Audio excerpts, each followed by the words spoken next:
اهلا وسهلا بيكم في وصفه جديده. انا هند فهمي. النهارده هنعمل مع بعض حاجه حلوه، تعتبر حاجه حلوه على البارد، يعني مش هتدخل الفرن وما فيهاش اي مكونات كتير، ما فيهاش تعقيدات، هما 3 مكونات بس.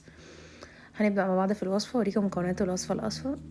ده اوريو، حوالي 80 جرام اوريو، حوالي برضو 80 جرام شوكولات ساده، شوكولاته دارك بقى او بالحليب زي ما تحبوها، ومعانا كوب كريمه خفق. دي المكونات اللي احنا نحتاجها كلها في الوصفه. نبدا الوصفه مع بعض. هنجيب البسكوت الاوريو، هنحطه في الهاند بلندر او في الخلاط او في الكبه، او لو عايزين نطحنه على ايدينا برضو مفيش مشكله. هنديله فرمه كده في الخلاط او الهاند بلندر، بحيث ان هو يطحن يبقى زي البودر كده، يعني زي البودر بس في سنه ايه، قرمشه كده. هنضربه في الهاند بلندر، مش هياخد معانا دقيقة او دقيقتين بالظبط في الهاند بلندر. انا هنا طحنته بالكريمه اللي بتبقى جواه دي، ما شلتهاش منها، هي مش هتغير في اللون ولا في اي حاجه، بالعكس هتدي طعمه حلو قوي معاها. هنا ده بعد ما طحناه هنزله في بوله كده.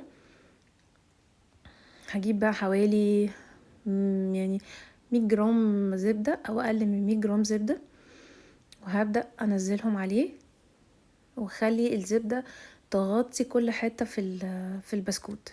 انا عايزاه يبقى هو كله متغلف كويس جدا بالبسكوت، علشان ما يبقاش في حته ناشفه او تبقى بتقرمش معاكي وانتي بتاكليها، لا تحسيها كله ايه، يعني هو يبقى فيه برضو قرمشه بس مش هيبقى القرمشه اللي انتي متخيلاها اللي هي ما تتقطمش، لا قرمشه عاديه، قرمشه فيها طراوه.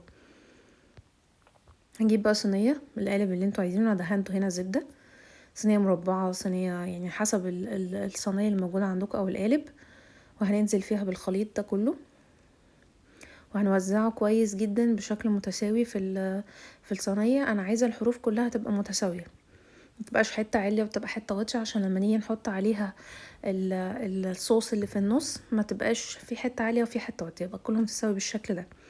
وهنسيبه او نحطه في التلاجة او الفريزر كده لحد ما نحضر الخليط التاني. هنا هنجيب شوكولاته، اي شوكولاته. انا هنا كنت جايبه شوكولاته شيبس، ممكن تجيبوا اي شوكولاته عادي المتوفره عندكم، وهننزل عليها بحبه لبن سخنين دافين، ونقلبهم شويه كده لحد ما تعمل صوص الشوكولاته اللي هو الناعم الخفيف ده، يعني مش عايزاه تقيل قوي ولا خفيف قوي يعني. هنا ممكن لو عايزين تسخنوها من غير ما تحطوا عليها لبن وتبقى صوص شوكولاته تقيل برضو مفيش مشكله، احنا كده كده هننزل اصلا عليها بالكريمه. هنا كوبايه الكريمه الخافقه هنزلها في البوله، وهبتدي اضربها بالهاند بلندر او مضرب البيض، اي حاجه، لحد ما تاخد القوام اللي احنا بنبقى عايزينه، اللي هو زي الفوم، اللي هو قوام الكريمي. هنضربها اهو حوالي، مش هنكمل دقيقه، هو الشكل ده اللي انا عايزاه. بعد كده هجيب الشوكولاته اللي عندي، حوالي زي ما قلت لكم 80 جرام او 100 جرام، وهننزل عليهم بحبه لبن سخنين، وهيبقوا الشكل ده. هنضيفهم على الكريمه، وهنقلبهم كويس جدا جدا جدا عشان الخليط كله يتجانس مع بعضه، يبقى زي ما انتم شايفينه كده.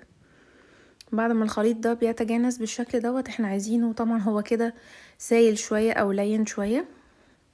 هنجيب الصينيه اللي احنا حطينا فيها القالب اللي احنا حطينا فيه البسكوت، وهنحطه عليه، وهنسيبه في الفريزر حوالي 3 ساعات 4 ساعات على حسب ما يمسك معاكم يعني. طبعا الجو الشتوي غير الصيفي، فلو في الشتاء مش هياخد وقت معاكم كتير، في الصيف ممكن ياخد وقت اطول.